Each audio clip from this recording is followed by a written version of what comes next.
Hey, what's up, everybody? Cam Hemphill here, your host of the Medical Millionaire Podcast. Thank you so much for taking the time to tune in. My goal is to give incredible value and insight for practice owners. If you're looking to grow your practice, sell your practice, optimize it, understand what it takes to be an entrepreneur in this business, every single one of these episodes that we create, they are designed to help you take your business, your practice to the next level. I've been on a guest run lately, and it's been an incredible journey. And I'm really fortunate today to have an incredible guest on. She is the senior lead practice success partner. She's a top tier consultant. She works for Moxie, and what I have been seeing lately is a massive push from Moxie. Right, when I look at it from an outsider standpoint, it seems like they cover everything. So today, what we're going to do is we're going to unpack that. I want to know from Mikyla Race. She's coming on the show right now. And I want to know everything about Moxie, what you guys do, her background. She's been in aesthetics for many years. I'll let her lean into that. But Mikyla, thank you so much for joining. Welcome to the show. Thank you for having me. Excited to be here. Yes. So take us back. Take us back. I know that you have been in aesthetics for many years, hairstylist, operator. Walk us through your entrepreneurial journey, your career journey, and then how you ended up at Moxie. Yeah, okay, the whole journey. So I started my working career as a hairstylist. I actually was very young and naive and decided I didn't want to go to college and I wanted to be a hairstylist. So I started as a shampoo girl and a receptionist at a salon nearby, and I worked my way up. It was really fun because when I started there, I was doing an internship or apprenticeship to get my license. So I also didn't even go to hair school. Everything that I learned about business in the industry was from actually working in the business. And that led me over to management positions. Eventually, I made my way out to LA and some bigger salons. There was a stylist that I was working for that wanted to launch an education program. So I helped her lead and facilitate some classes nationally, which was really exciting. And then after that, I really decided I didn't want to be on my feet anymore, and it didn't feel sustainable. And I had really gotten everything that I felt I could learn out of the hair industry. So I transitioned over to Equinox. I started working at one of their largest spas in Southern California, Hmm. which was really fun because Equinox as a brand, is really all about driving the top line. It wasn't so much about watching your budget and things like that. It was just drive revenue, drive revenue, drive revenue.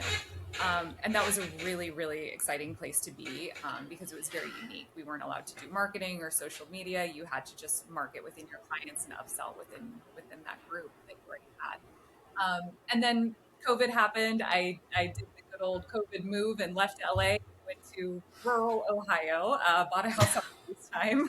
And the day that I changed my LinkedIn profile over to Ohio, I had a spa franchisee reach out to me. And that's when I started working for VO MedSpa. And that at the time, I worked for their third location. And then in a few years that I was there, they expanded so rapidly into 50, many more probably locations now. But that was great because I was working for a franchisee, but we also, they were doing franchise operations. Um, VO didn't really have it figured out. So we had a lot of weight in how we wanted to help shape the franchisee experience. So that was really fun. That's when I really started diving into the P&Ls and and that's eventually what brought me over to Moxie. There was only so much growth that I could have in the franchise operations. And then when I saw Moxie was hiring, I said, wow, they had 200 med spas at the time, and now we're over 600. So the growth has been really, really cool to see. But yeah, that's the very long version. Okay, so now you're at Moxie. You've been through that entire journey. I love I hear it all the time that the COVID story, right? I feel like when that took place, we all just scattered. Yeah. Yeah, me including. I mean, I'm from Salt Lake City, Utah. I now live in a small town of Florida, nice, cute beach town, 30A area. I absolutely love it. But it's interesting, opportunity seems to find professionals, seems to find success. So as you went to that new town, it really amplified your career. You were able to look at things from an operational standpoint. VO is a massive organization, right? How many rooftops do they have? Oof, that's a great question. I'd have to look up where they're at now. I mean, it has to be over 200, I think, nationally. Yeah, I don't They know if they're the largest or they're up there though. They definitely, I think, are the largest franchise. Yeah, and they're still really good Yeah. friends of mine. I talk with them almost daily. I saw them on Monday. So Nice. Okay. Yeah. Yeah. Is that where you go? Did you go it visit for is treatments? where, yes, I'm a loyalist to my injector, and they would give me such a hard time. Ah, You know, I hired them and that's I how it trained them. goes. I have to go see my team. You got to go see your team. You know, I know how it is being loyal to the injector. I totally get that. Probably to the hairstylist as well. Yeah, there's loyalty Oh, there. yeah, absolutely. But because I started originally in Washington D.C. before moving out to LA, so I don't really Hmm. have many people here, but finding them slowly. Yeah, finding them slowly. Yeah, in a rural town, that's got to be tough. Yeah, yeah, slowly Yeah. finding Okay. Well, I was recently in Utah, Salt Lake City, and there was a brand new VO practice that's opening up in Holiday, Utah. them. And Salt Lake City is interesting. I don't want to, lean on that too much, but there is a tremendous amount of medical aesthetics practices in Salt Lake City, Utah. And I just saw VO, and then I started getting hit with their ads, and they've done a really good job in terms of their marketing and their output, and putting them in a position to have a lot of success. So as you joined Moxie, you've been there for what, since 2022? You said End of 23. Yeah. end of 23. Okay, so from 23 to where you guys are now, I mean, you still have learned a lot. Like, at what point did you realize this is not a treatment business? This is not a transactional business. This is an operations business. At what point did that start to click and you start to lean in on the operations and consulting end? Yeah, I mean, very early on. So the practice success team that I work with, our job really is to be consultants and strategic advisors. So that's really what drove me to moving over to Moxie, because I felt like I already had that Hmm. knowledge in operations and management and things like that. So it was really pretty early on that I was like, oh, this is where I want to be, and this is what's really fun and exciting.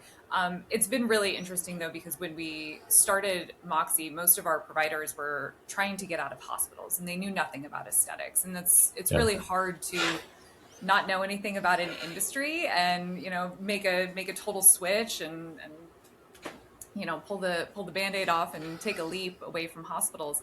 And that was really what was exciting for me about that, is how can you coach people that know nothing about an industry, that have no upselling knowledge, no sales knowledge, and teach these clinical people to become very different in their day-to-day work. So that's really what's been fun and exciting for me. And yeah, very different. So okay, so early on practices, right, in the early days, for that's a big shift, Yeah. right? Going from nurse, hospital, let's open up a practice. What are some of the biggest mistakes that you saw early practices make just over and over and over again? Yeah, probably very similar to what you see very often is people try and scale too fast. They want Hmm. many rooms. They want multiple locations. They want all these lasers and devices and things like that. They want to hire staff. And they really get the cart before the horse, so to speak. So that is the most common mistake that I saw. And that is really what Moxie tries to teach people, is start slow. Start with your core business. You can expand, but expand thoughtfully and intentionally, and do it when you're ready. Don't just buy a device because a sales rep told you that it was great and that you would have a good ROI. Survey your clients. Are they willing to spend that? Is that actually the treatment they want? How much are they willing to invest? So we saw a lot of people starting to make those mistakes, and that's really the core of the PSM function of what we do, is helping people make those decisions a little more thoughtfully. Like, when is it time to add on GLP-1s? And when is it time to add more advanced services like PDO threads or something simple, or even microneedling? Hmm. Um, so that's really what we do on the PSM side, is we act as that strategic advisor and try and help them grow slowly and intentionally and keep their margins tight. We talk a lot with people about their P&Ls and their profits, and making sure that they understand their most profitable services and guide them to growing the business a day at a time and not get too far ahead. Okay, okay, that makes a lot of sense. Is it when you say grow intentionally, right? Focus on your core competency. Is there a certain trigger point where you guys can look at this and say, okay, yeah, I feel like you've maxed out capacity from an injection standpoint, now's a good time to maybe acquire a laser. You've surveyed the base, 60, 70% of them said yes. Walk me through that exercise. Yeah, so we have quite a few benchmarks for providers. So usually when people first start, we try and get them to at least 30K a month, just Okay. consistently. And for us, that's when, you've hit your bread and butter, you've got a little bit of a good thing going. Now it's time to expand.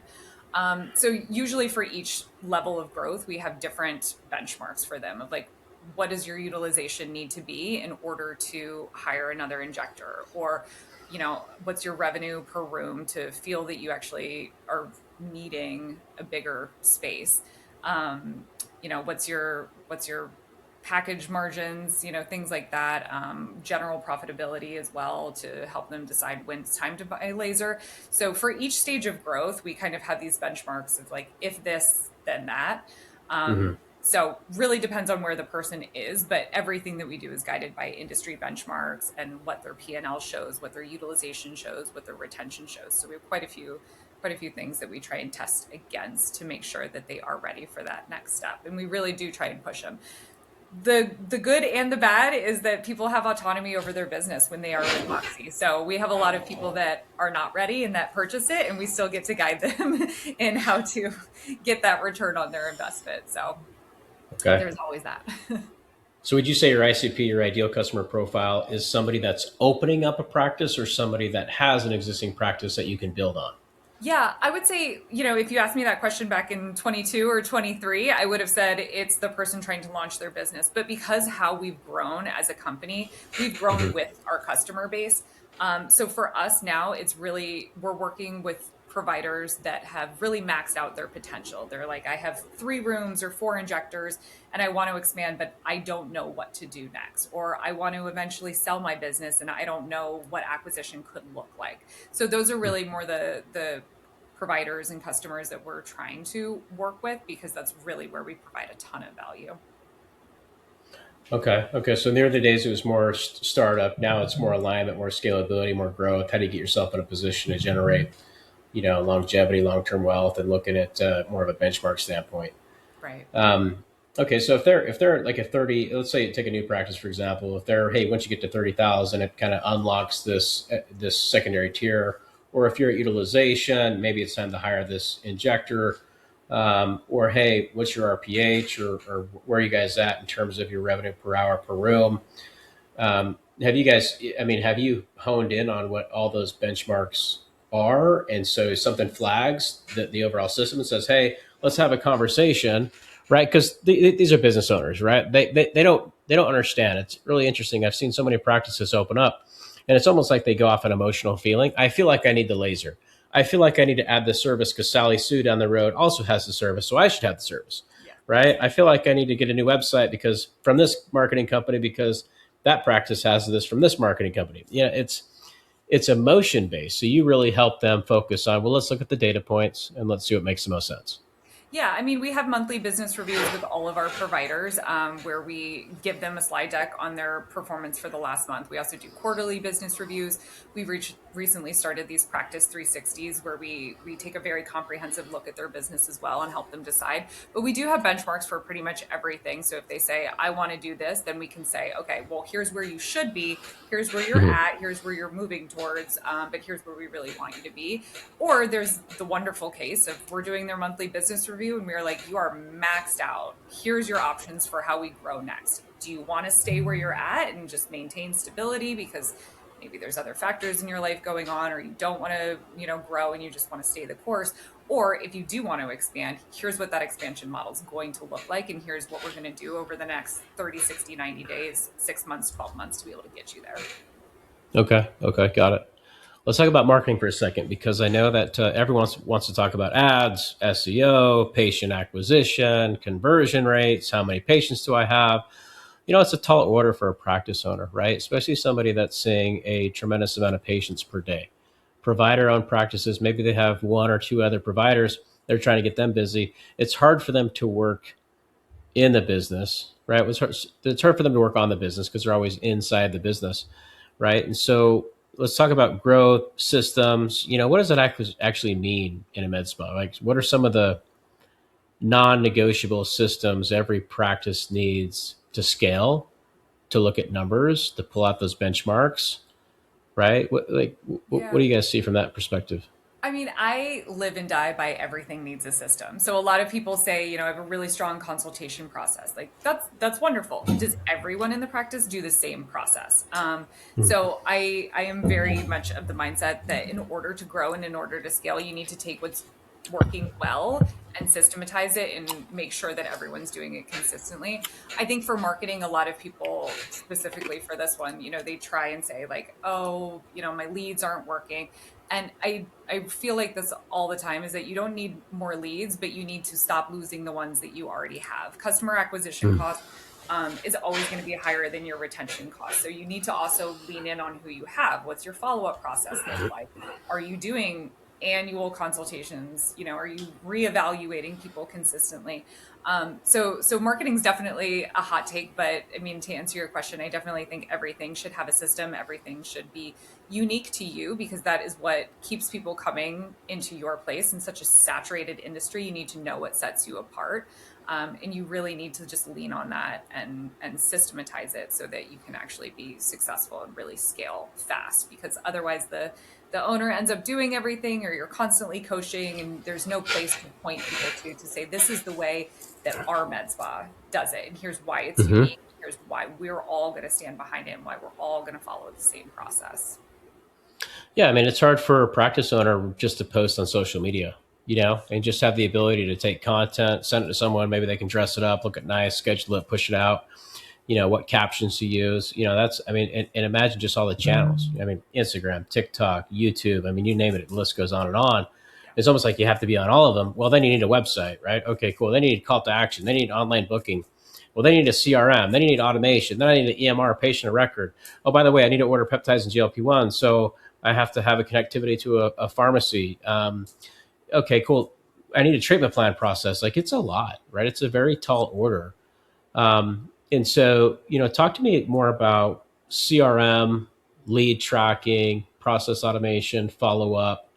I see that's a huge thing, and something that I'm a big fan of is if you're going to take the time to hire a marketer, Mhm. a professional in the space, which I'm a big fan of. Like, look, when you get to a certain spot in your business, you need to start to delegate. You just need to start to hire the right people, bring on the right teams, make sure that they are performing the website correctly, they're performing SEO correctly, they're running the right ads. But when those leads come in, they need to hit a CRM and follow up and go to an EMR. So, what's your take on the value of CRM, speed to lead, those things? Yeah, I mean, we usually go high level. That's what we use within Moxie. There's so many different CRMs and so many different marketing platforms. So I don't think it needs to be specific, but again, I think you need to know what you're actually doing and what you're getting out of it. I find a lot of people end up hiring an agency and they're like, oh, they're running ads for me. And my first question is like, how many leads are you getting? And what's your conversion process? And they're like, oh, I don't know. They're just doing it for me. Yeah. So I think it can be a really slippery slope, and a lot of people, to your point, they don't know what they're getting into, and they already are overwhelmed, and they usually go to those agencies looking for a bit of relief, and it ends up kind of getting them into a different hole. But I do think anytime that you're running ads, you need to have very serious speed to lead. You need to understand that it takes multiple times to reach out to people. So often I hear, oh, I called them, or I don't want to bother people. Like, that's fine. Then maybe they might not come in. Mm-hmm. You also need to do quarterly marketing events. Any of those leads that you got 6 to 12 months ago, are you going to continue nurturing them, or are you going to let them go cold? So you definitely need to have some sort of process for how you're going to get people in the door. Again, customer acquisition is expensive, so why pay for it if you're not going to actually work it? And that's usually the biggest fault that I see, is that people are paying for ads, they're getting the leads, and they're like, oh, I don't want to call people, or I didn't have time. Yeah. But I think the best example I can give is I was looking for home siding, and I I responded to an ad. Guy called me 2 minutes later and I was still on my phone. I talked to him. He was at my house within a day or two, and that is really important because when someone is on the phone, they're already engaged. They're already thinking about it. So the longer you wait, you're just losing that engagement, especially in a time where, that attention span is so short. People can be on to another task very, very quickly. So that speed is really most important. And then that consistency. I love when practices call people personally and say, "Hey, I'm the owner. I just wanted to know, did you have any questions? Is there anything I can answer for you?" A lot of times people get robotic responses of, "Hello, this is blah, blah, blah MedSpa. Our address is here and booking link there." And they rely on that and you lose that personal touch. And we've all lost it these days, but it's really important to bring that back and show people that like you're a person and you're genuinely interested in helping them achieve whatever goals they have. And that's why I love doing consultations, is just to give people the space to chat. So I think that's most important with marketing. Yeah, what's interesting is you bring up a good point. I think that I'm a big process person, automation person, tech person. For anybody that's tuned into these shows prior, you guys know that I'm huge on leveraging tech to save time, to save money, to save a dollar. But now it's when you introduce AI to it, I could drop a dot in between where I live, hit up 4 or 5 practices, and I could get the same exact response because they're all using the same tech stack, which is fine. It's totally fine. Like, have the automatic response. I'm a big fan of that. Right? Make sure it goes into a lead system. Make sure it's sending them an email, a task for someone to follow up, and a text message. I get it.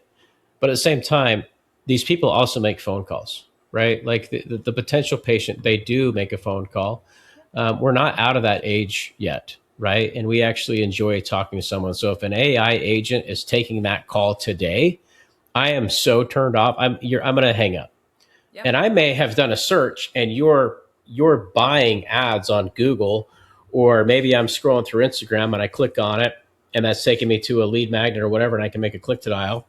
And I'm calling and I'm getting an AI agent. I mean, I've gone through that experience too. It's off-putting, and that human connection is extremely important. I'll give you an example of a practice here locally where I live. This is a small town, very affluent area, and there was a practice that recently opened.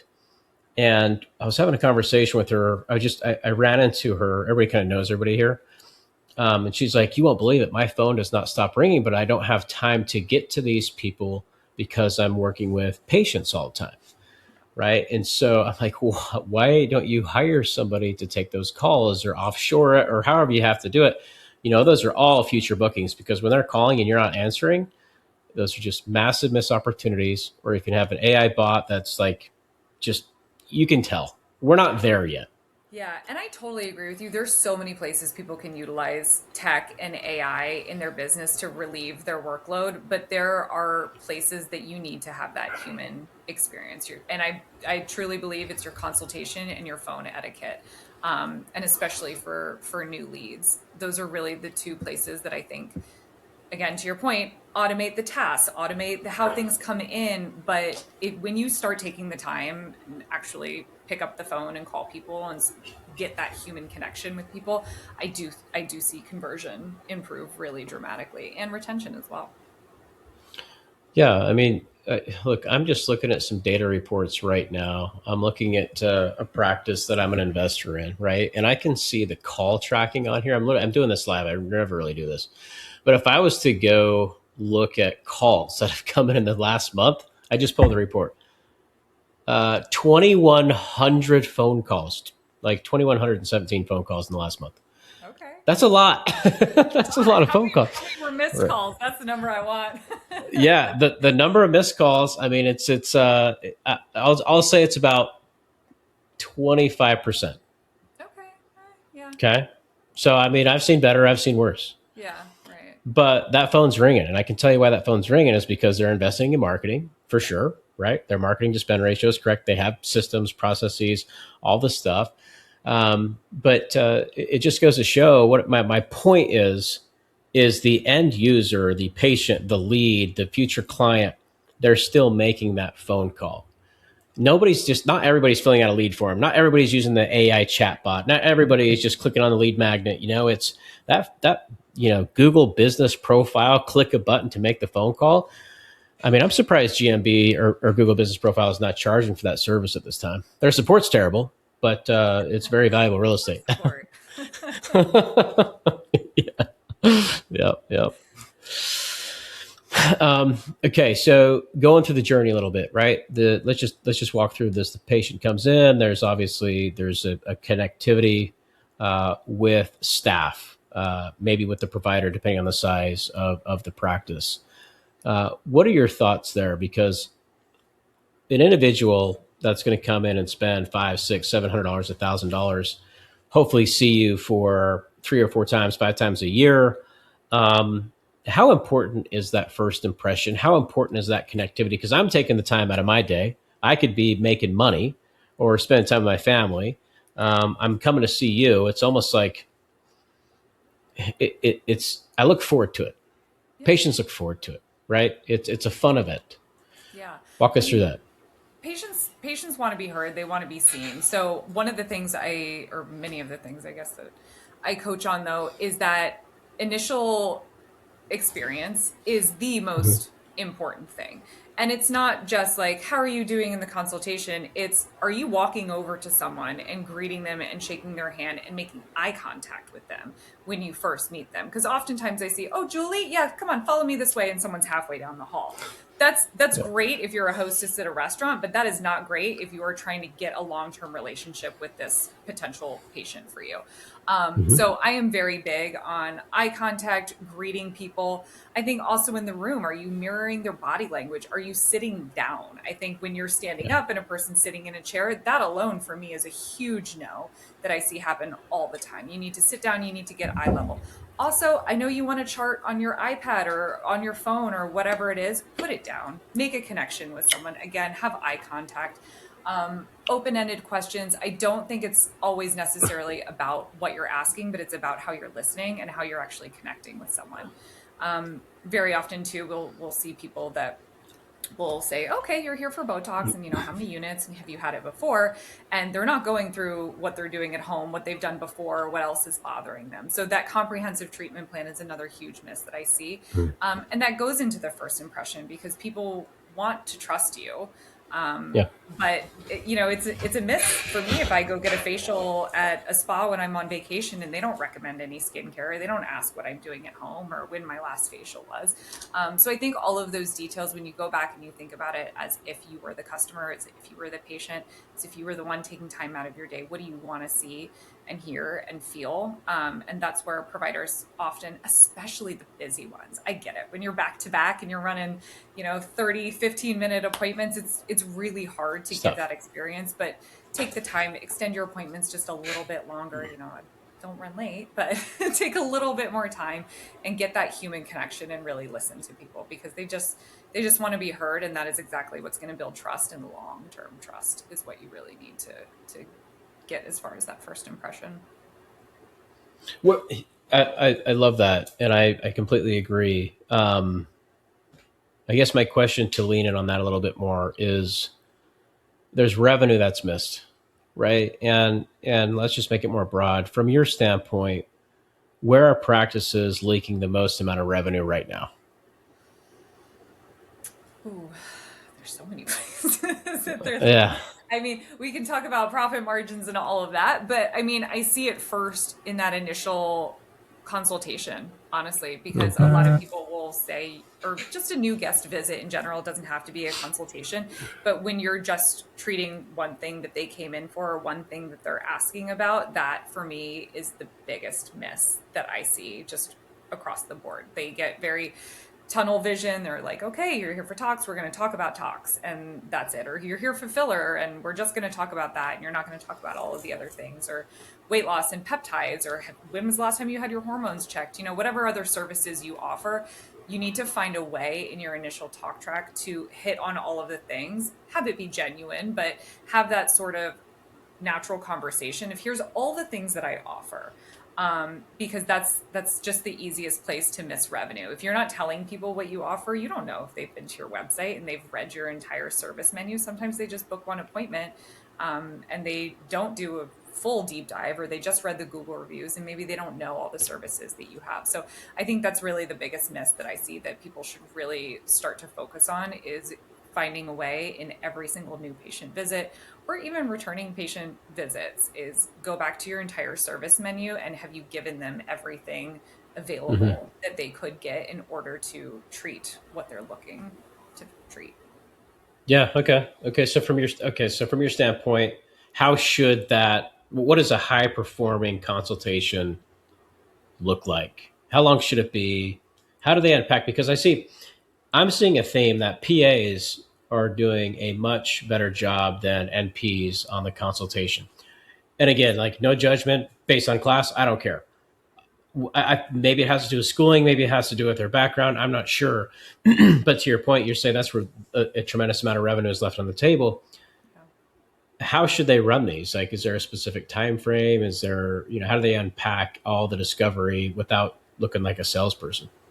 Yeah, I mean, I don't think there's a specific time frame. I definitely think that there is a specific model that they need to have. And again, it's going to be unique based on their service offering and what their branding and their vision is. So is it weight loss or peptides?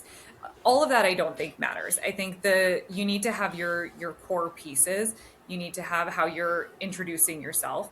I think you always need to credential yourself. I talk about this all the time, but I always see people say, "Hi, I'm Jessica, tell me about yourself." And they don't say, "I'm a nurse practitioner. I've been doing this for 10 years. I specialize in this." I think the best way that you can build trust in the beginning is to credential yourself. So I think having a system in place for your entire med spa is what's most important. And if you need to spend a little more time, if your consultations need to start at 45 minutes until you get really fast and confident in it, that's okay. It's not about the timing. It's about how you're hitting on all of the things.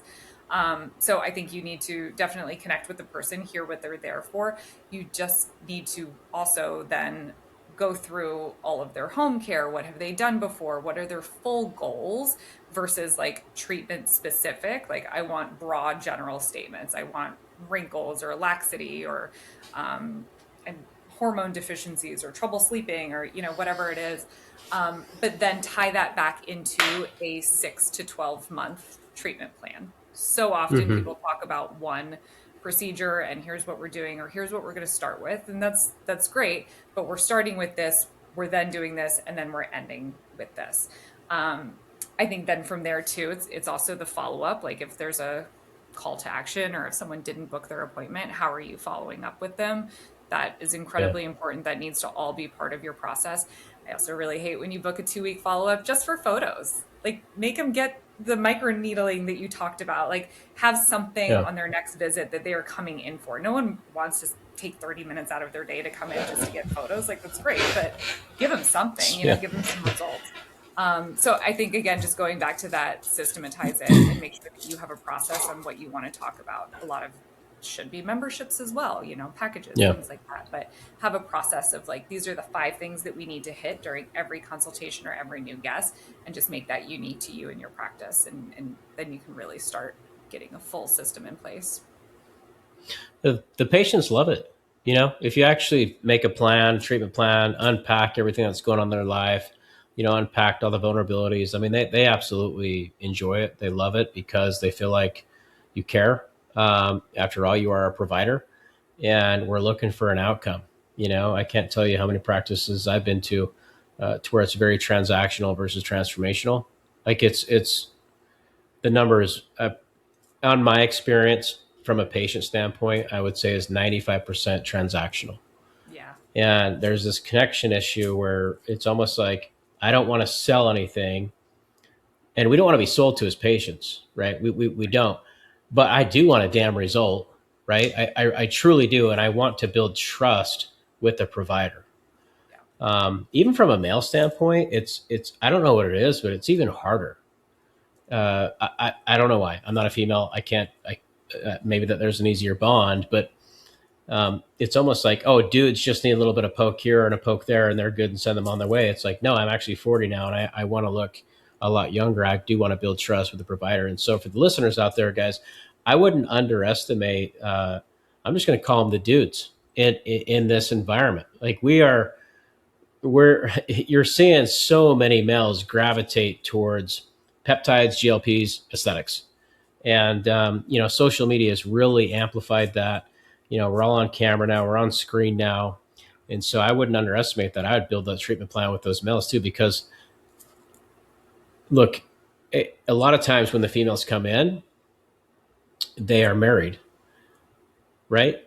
And maybe the male is the breadwinner. I don't know, right? Or maybe they had joint bank accounts, but at the same time, he's going to have the same amount of cash as or more than the significant other, right? That you always talk about girl math and girls trying to go to aesthetics and using Venmos, and I've heard all the fun stuff, right? But I wouldn't underestimate that, because I'll give you a real example. I had a buddy recently. He's going through divorce. It's unfortunate, but he's going through this whole experience right now to where he's like, I need to get fit. I need to look younger. And he hit me up the other day. He's like, who's the best provider in town? I'm like, hey, go see this person. She's great. And I asked him how did it go? She did a great job. She's like, we got this whole treatment plan. I'm going to do this sculpture thing. You ever heard of sculpture? I got all this stuff. It's so funny to hear it from him, because he's not in our world. Right. Yeah. But it's like a $15,000 plan. And he's like, oh yeah. Yeah. But she ran the consult right. She ran it right. She got to the point to where she understood what he's going through. Right. And so that unpacked, like, oh shit, we're going to put you back on the market, buddy, type of thing. Yeah. And he's pumped. He wants to build that confidence. That's why he's going there. Yeah. And that's that emotional connection that people have a really hard time building, I think, especially now that we're all social media and behind computers and stuff. I think learning how to have that human connection. One tip I always give to people is understand the FORD. I don't know if you've heard that before, but the FORD, it's learning about someone's family, their occupation, what they do for recreation, and then their dreams. And that's a really easy way to just get a connection with someone. And then I always say, put that in your SOAP notes or your charting, so that the next time someone comes in, oh yeah, did you go hiking this weekend? I know you really loved it. Or, oh, you were going on that trip to Italy. So I think finding a way to develop that connection, and, oh, you went through a divorce, or that's really hard. And, finding that way to develop connection with people too is also equally as important as giving them a full treatment plan. You really have to find a way to connect with people, however it's genuine for you. But that FORD thing is something I always tell providers to do, especially when you first meet someone. It's a great way to just get it in with someone. Where'd you pick that up at? I like that. FORD, family, occupation, recreation, dream. Where'd you get that? Yeah. Gosh, I think our very first VO conference, we had a speaker that said that. And I was like, I am taking that forever. And I put it into people's charting templates these days. And like, don't forget that. You have to always ask. FORD. Okay. No, you know what? Not to get off topic, but it's interesting. I'm a big fan of conferences. I'm a big fan of networking. I'm a big fan of, advancing your skill set, learning. You went to this, event. There was a speaker there. He just gave you one piece of nugget, and you've implemented it, and now you have amplified so many other people that have affected them in a positive way, right? So that's awesome. I love that. Well, let's talk about retention and lifetime value, because as you build the treatment plan, as you run the ads, the marketing, the conversion, the CRM, the tools, all the stuff, and then you have this great treatment plan. How should owners think about retention, lifetime value?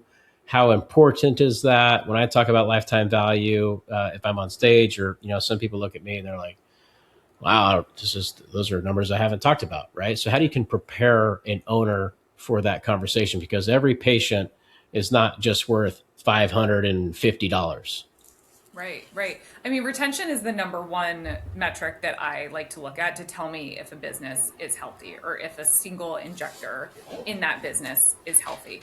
I think people definitely get lost in that, and they really focus on that new client acquisition cost.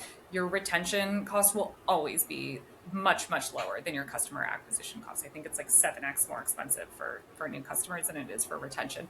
So focusing on retention is incredibly important.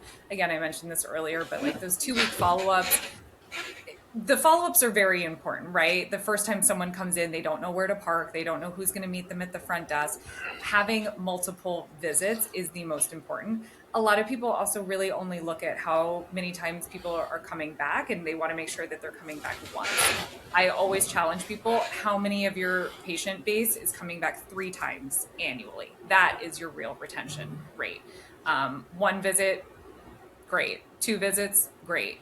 3 is when I think someone's actually considered retained. So I think that's a metric that everyone should be looking at. And then I think the best ways to retain people is really your follow up. If someone didn't come in for a visit, are you calling them? Back to that personal touch. Hey, Julie, just wanted to call and check in. How's that sculpture settling in? Are you feeling okay? Did you do your massage? Those kind of things and those personal touches are really important because, again, you can have your AI or your automations in your Winback send out those messages in bulk. We all know what a bulk message looks like, but when I get a call from my injector, who actually called me this morning and said, "Hey, how you doing?" It's really impactful, and especially if it's someone that you've known for years. So don't discount the long-term clients because there are so many med spas and this industry is so saturated. Keep following up with people, keep working to retain people, have member exclusive events, and have remember back when the phone companies would give you rewards for staying with them for a long term. They don't do that anymore. They reward people, new guests and Yeah. new customers and things like that. So I think finding ways to really just nurture the people that have been with you for a long time. I say to clients too, my investment in you and your investment in me, they're mutually exclusive. Like, I want you to know that I care about your business just as much as you care about coming in. And really, really explaining that to people and saying, like, I value you and I will really try and keep your business, because it's hard to maintain people. People are looking for a deal, and money Yeah. is tight for a lot of people right now. So are you giving them breaks for their longevity with you? I think is also really important.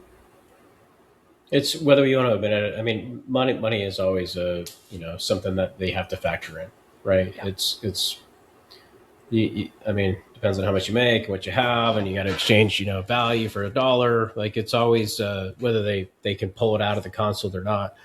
It's definitely a part of the framework that the buyer has.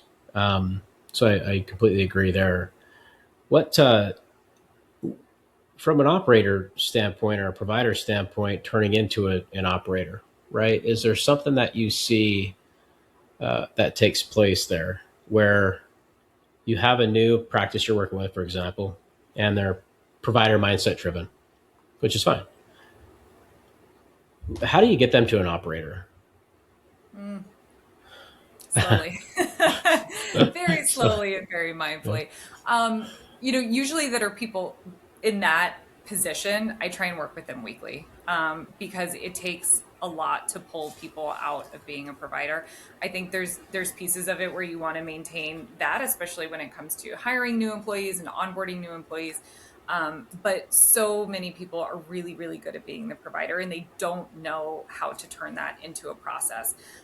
So I do coach a lot of people to start thinking that way of, like, what are you doing in your consultation that is your magic sauce? Do you know what your magic sauce is?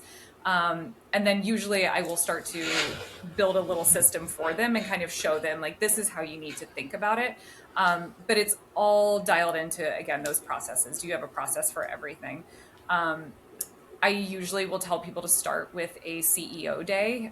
So take one day that you're normally treating patients, pull back from that, transition your clients over to a new provider or have an MA help you, but have one day designated to just being a CEO.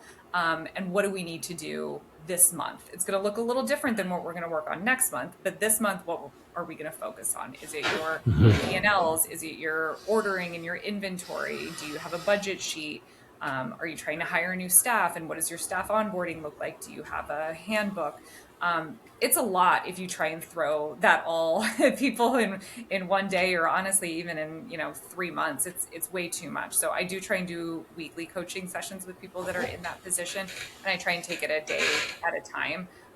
I have a long list of what everyone should be doing on their CEO day and what they should be doing if they were a sole operator and not a provider, but you can't give that to someone who is used to being the provider and in the treatment room with people every day. And a lot of people still want to be. They don't want to take away from treating clients and patients. They still like that piece.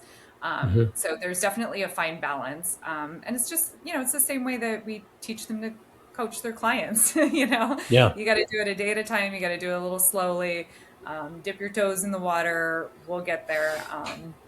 But that's what I really love working with people on, because it's very overwhelming when you're trying to do all the things. You're trying to operate, you're trying to provide, you're trying to deal with your family. When you walk out of the spa, there's a whole nother life that you got to deal with.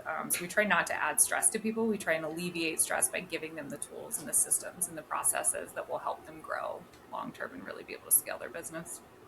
Yeah. Great answer. I love that. It's not easy.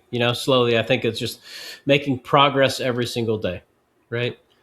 It's a big shift, especially if you're a provider that is consistently being a provider, and you've done it for many years, for example. And some of these providers, they love it, and maybe they don't want to be operators, and that's a great time for them to hire staff that can be the operator. Somebody that's a little bit more qualified than front desk, somebody that's a little bit more qualified than an office manager, for example. Right. Right. I mean, some things I see too as a mistake is where you'll turn your front desk into the office manager just because you want to give them a bigger title and you want to give them a raise. It's not the best move, right? Like, you should have some KPIs around that. You should have some performance-based compensation models tied to that. So yeah, I think it takes quite a bit of conversation to have them convert or have them hire. Um, but last segment here, I know you got to go. I know you're super busy, but talk to me about Moxie. Right. So, what problems are you solving at Moxie? Yeah. That's a long list too. I Mm-hmm. mean, so Moxie, the best way that I like to explain it is we are an all-in-one system for med spas. So problems that we're solving, I mean, we talk about 5 core pillars, but the compliance and just general workflows. So we help them source a medical director. Even within Moxie Suite, you can schedule and log meetings with your medical directors. Within Moxie Suite, we also have a compliance hub. So how punctual is your charting? Are you doing GFEs before they were actually cleared?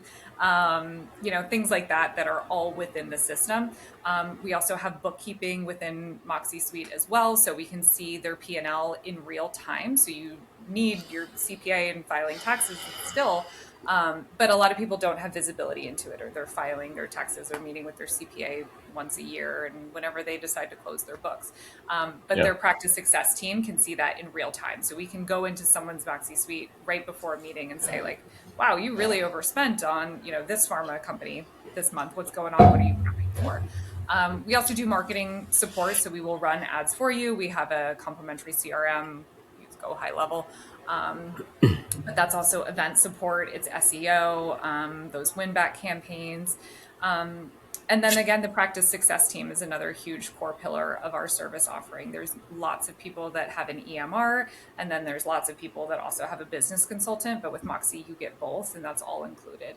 And I think that's really important because a lot of people either don't know how to run their business or they don't know how to scale their business. We said this in the beginning, but we had a lot of people that are great and they have 3 or 4 rooms and a couple injectors and they're like, I'm killing it. Why do I need you? But if your goal is to scale and your goal is to open more locations or be acquired, do you actually have the roadmap and someone on your side that will help you execute that? So those are really the biggest things that we solve, is that profitability, insight, compliance hub, and then that practice success team that helps with your customer acquisition, but then also that retention piece as well. Got it. Yeah. No, I love that. I think it sounds like you guys definitely cover all your bases. To build on that, why is the industry? It seems like looking at data and also looking at all aspects of aesthetics and elective wellness. Why is the industry? It's struggling to keep up with its growth, right? Um, you see practices still open, you see practices close. I've seen consolidation take place in a massive way in the past couple of years, where the ones that are doing really well are doing exceptionally well. They have identified their value proposition. They've identified they're getting more their business acumen skill sets have gone through the roof, while others have just stayed behind. But from your standpoint, what's taking place there? Yeah, I mean, there's definitely a lot of acquisition happening. I think providers are very they're just not understanding of where the industry is going, and it's moving so fast that how could you keep up with it, you know? So I really think that people just need to kind of take a step back and slow down a little bit.